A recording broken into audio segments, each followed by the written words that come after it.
Shalors, it's me again, Tricia Lorraine, and welcome back to my YouTube channel. So, for today's video, paalis na tayo and dala-dala ko yung mga stocks natin. Mayroon tayong Fit Glow Coffee, Beauty Glow Collagen Smoothie, and yung newest product natin na Glow White Milk Soap. So, malapit na nating ilabas yan. So, dadalhin ko to.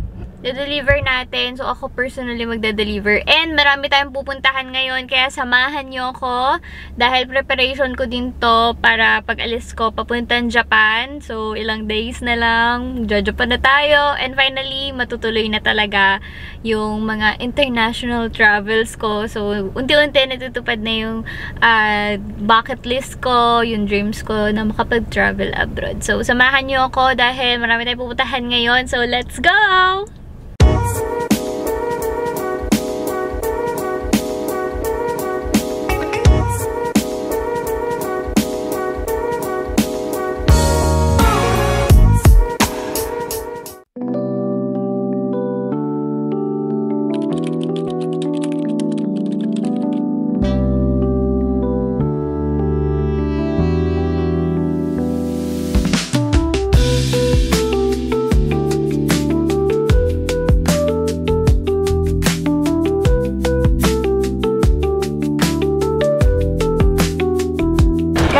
Sobrang lakas ng ulan. Grabe. And super traffic din. Lapit na ako sa office. So, nandito tayo sa may, BGC. Lapit na tayo sa FWD office. Dahil kukunin ko yung travel tips ko doon sa Japan. Kaya lang biglang bumuhos ang ulan. And hanggang 4 PM lang sila. Actually, 2 minutes na lang magpa 4 PM na. Sana makaabot pa tayo dahil nandito na ako sa BGC. Bye!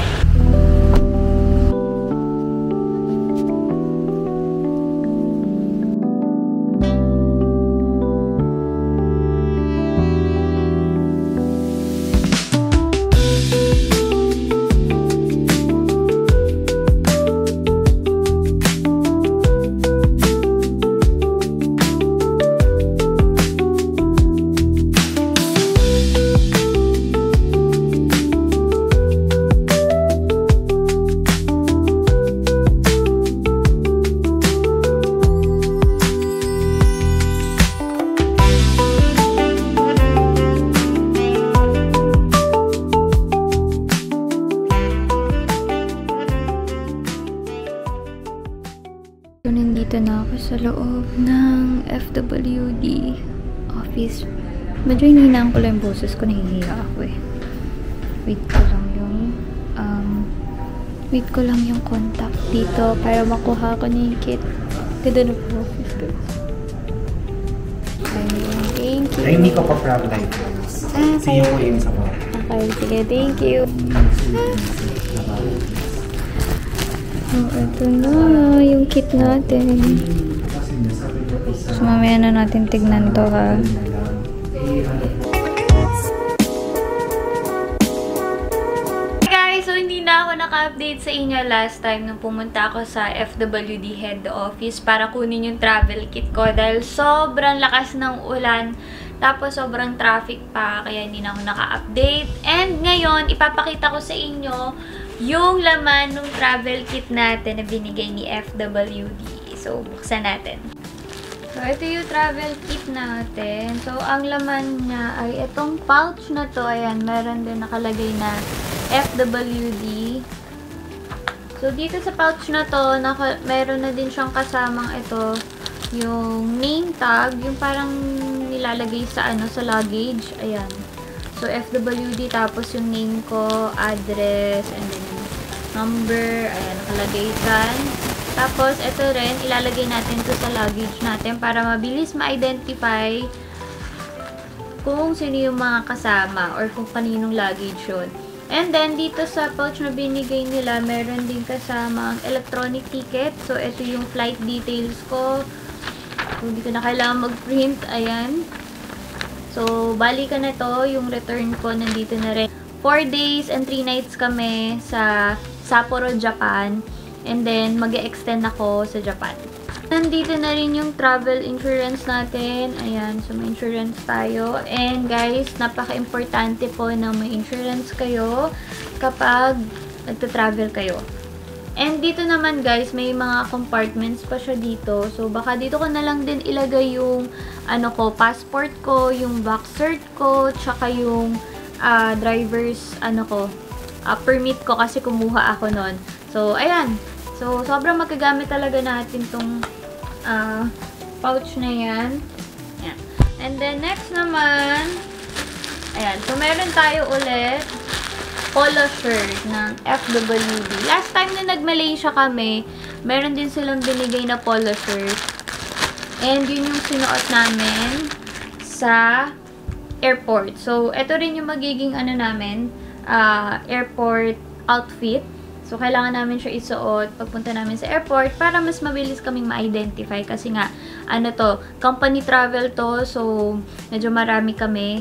Kaya, pag nakaganto ka, diba, mabilis ka ma-identify. Ayan. So, may nakalagay dyan, FWD Philippines. And sa likod niya nakalagay, Summit Club Regional Trip.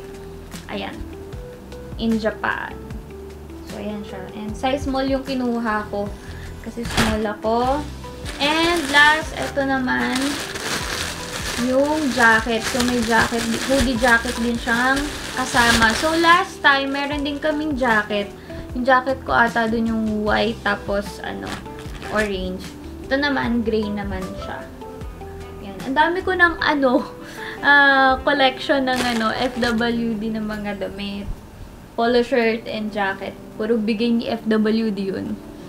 So, yan. Jacket. Small din to guys. Tapos meron siyang pocket. So, di ko pa sure kung ito din yung susuotin ko sa airport or kukuha ako dun sa mga trench coat ko na medyo mabigat.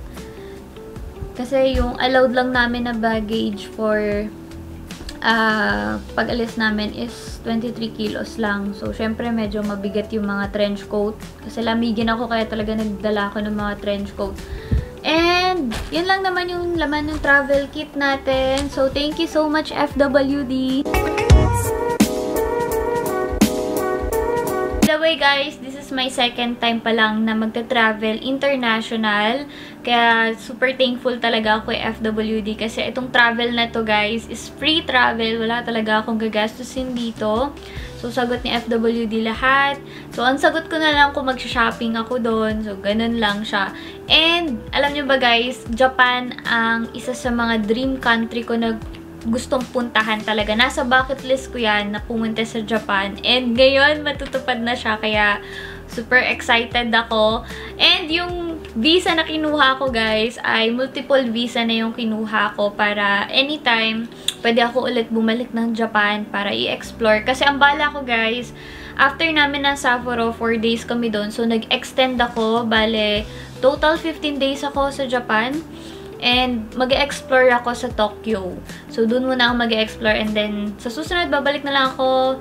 Osaka naman, Kyoto. Ganun yung gagawin ko. At dahil sa Tokyo nga tayo, guys, mag-explore. So, isa kasi sa gusto kong gawin sa Tokyo is mag-go-kart. And kapag nag-go-kart kayo, guys, isa sa requirements doon ay kailangan meron kayong international driving permit. So, kumuha ako ng international driving permit, ayan, sa AAP. So, punta lang kayo sa page nila sa Automobile Association of the Philippines or pumunta kayo sa mga branches nila. Napakarami nilang branches dito guys ha. So, ang pinaka-main branch nila ay sa Quezon City.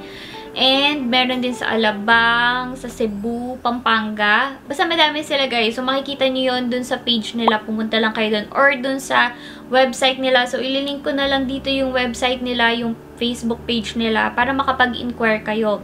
So, kailangan nyo guys mag-apply ng International Driving Permit kung gusto nyong makapag-go-kart sa Tokyo pag pumunta kayo ron. Ito guys ay nag-apply ako via online. So, pwede kayong via online mag-apply or mag-walk-in kayo dun sa mga branches nila. So, ako, para hindi hassle, online na lang yung ginawa ko. So, nag-message lang ako dun sa FB page nila.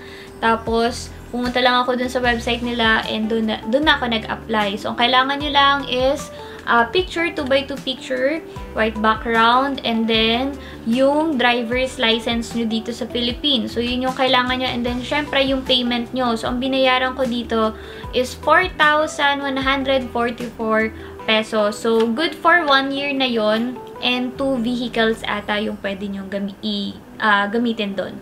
So, yun siya. And makikita nyo naman yung lahat doon. And napakadali lang mag-apply.